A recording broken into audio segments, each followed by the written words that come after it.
की तस्वीरें भेजी। पृथ्वी पर मौजूद टीम ने इसका नाम ओडेसियस रखा। ओडेसियस यानी इथका का बादशाह, महान ग्रीक नायक।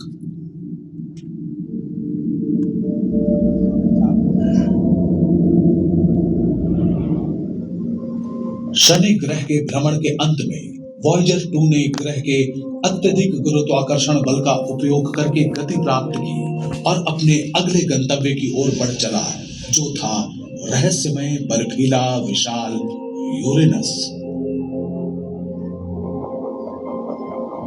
बहुत दिनों तक हम यूरेनस के बारे में लगभग कुछ भी नहीं जानते थे। सन 1781 में खगोलविद विलियम हर्शल ने इसकी खोज की।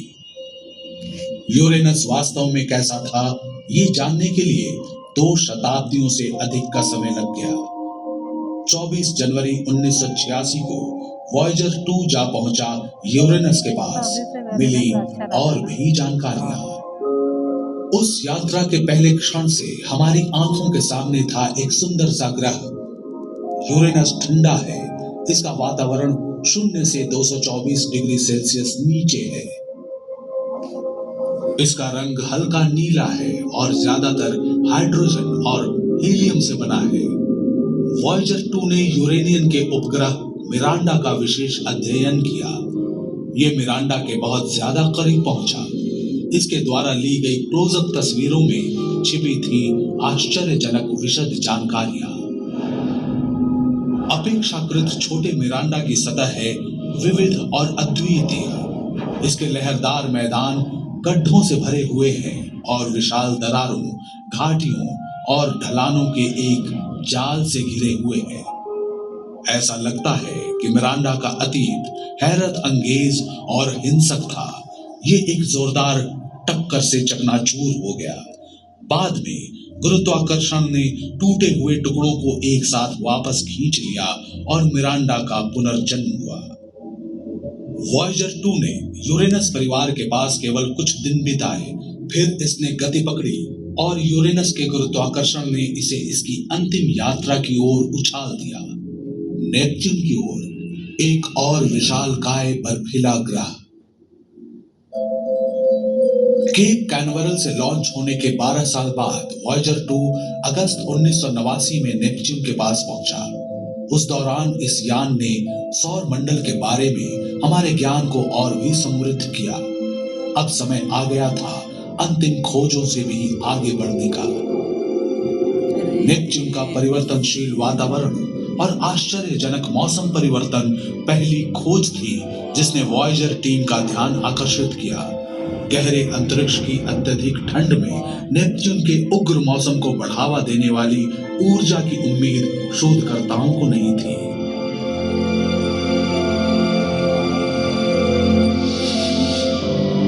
नेपच्यून के दक्षिणी गोलार्ध में वॉयेजर 2 ने एक स्थायी प्रतिचक्रवाती तूफान की खोज की, जिसे अब ग्रेट डार्क स्पॉट के रूप में जाना जाता है। वॉयेजर ने पाया कि नेपच्यून की हवाएं सौर मंडल में सबसे तेज थी। उनकी गति 2100 किलोमीटर प्रति घंटे तक पहुंच जाती थी। वॉयेजर 2 ने ग्रह के चारों ओर छल्लों की एक कमजोर और खंडित प्रणाली का भी पता लगाया। छल्ले किस चीज के बने होते हैं और उनका रंग लाल क्यों होता है, ये एक रहस्य है जिसका पता लगाने के लिए वॉयेजर रुक नहीं सका। लेकिन जब वॉयेजर 2 ने ट्राइटन के पास से उड़ान भरी तो और भी जानकारियां प्राप्त हुई।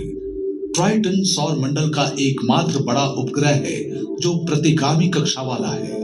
यह अपने ग्रह नेपच्यून के घूमने की विपरीत दिशा में परिक्रमा करता है।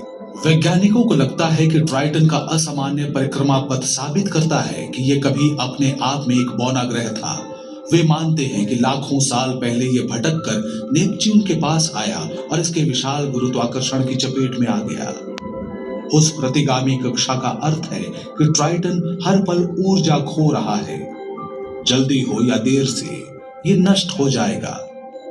ट्राइटन के टुकड़े संभवतः नेपच्यून के चारों ओर छल्ले की एक प्रणाली बनाएंगे, जो कि शनि की तुलना में अधिक और साफ दिखने वाले होंगे। अटैक कर रहा है।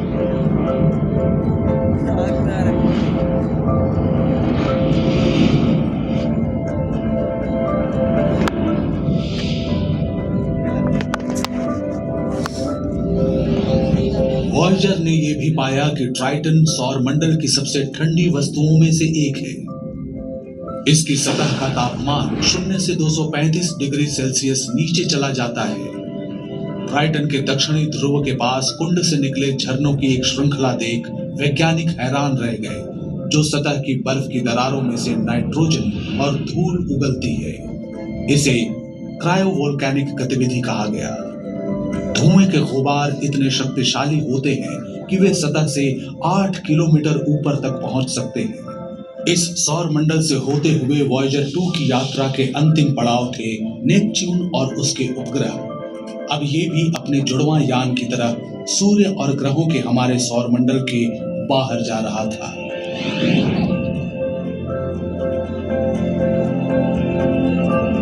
वॉयेजर 1 सौरमंडल की सीमा तक पहुंचने वाली और उससे आगे जाने वाली पहली मानव निर्मित वस्तु बन गई। अगस्त 2012 में घटी थी यह घटना। वॉयेजर 2 भी पीछे नहीं है। अब दोनों अंतरिक्ष यान हमारे सूर्य से दूर जा रहे हैं, अपनी अपनी दिशा में। उनका मिशन पूरा हो गया है। वॉयेजर के ऑनबोर्ड उपकरण धीरे धीरे बंद हो रहे हैं। बिल्कुल अंतिम समय में 2025 और 2030 के बीच उनकी यात्रा शुरू होने के आधी सदी के बाद नासा हमेशा के लिए वॉयेजर से संपर्क खो देगा। लेकिन इसके आगे क्या हो सकता है? भले ही वॉयेजर डेटा को पृथ्वी पर वापस नहीं भेज सकते हैं, लेकिन 2 यात्री अपने सफर को जारी रखेंगे, हमारे सूर्य से दूर और दूर चलते चले जाएंगे। लाखों अरबों साल बीत जाएंगे। मानव जाति का सफर बहुत दूर जा पहुंचेगा, यहां तक कि हमारा अपना सूर्य भी अंततः एक विशाल लाल पिंड बन जाएगा। फिर भी कहीं दूर हमारे सौरमंडल की सबसे दूर की सीमाओं से परे 2 मानव निर्मित अंतरिक्ष यान अपने साथ एक छोटा सा संदेशा ले जा रहे होंगे कि हम कौन हैं और हम कौन थे। किसी दिन वॉयेजर एकमात्र सबूत हो सकते हैं हमारी मानव सभ्यता के अस्तित्व का। वॉयेजर 1 और वॉयेजर 2 दोनों में ही मौजूद है एक प्रकार का टाइम कैप्सूल, जिसमें एक सोने की परत वाली तांबे की डिस्क और स्टाइलस है, जिसकी मदद से डिस्क के खांचों में एनकोडेड ध्वनियों को सुना जा सकता है। कवर पर लिखे निर्देश बताते हैं कि रिकॉर्ड प्लेयर कैसे बनाया जाता है। जो ऐसा कर पाएगा वो 55 भाषाओं में हमारा अभिवादन सुनेगा और मोत्सार्ट, चक बेरी, बाख, लुई आर्मस्ट्रॉन्ग, एक जॉर्जियाई समूह गान, न्यू गिनी के अनुष्ठान गीत, प्रकृति की आवाज और पक्षियों का चहचहाना सुन पाएगा। डिस्क में अंतरिक्ष से ली गई पृथ्वी की तस्वीरें, संसार के परिदृश्य और उनमें रहने वाले लोगों की तस्वीरें भी मौजूद हैं। वैज्ञानिक गणना करते हैं कि वॉयेजर 2 को धरती से 1 प्रकाश वर्ष की दूरी तय करने में लगभग 18,000 वर्ष लगेंगे। फिर ये हमारे सबसे नजदीकी तारे प्रॉक्सिमा सेंटोरी के पास होगा। हाल ही में खोजे गए इस तारे का एक ऐसा ग्रह है जहां शायद जीवन की संभावना मौजूद है।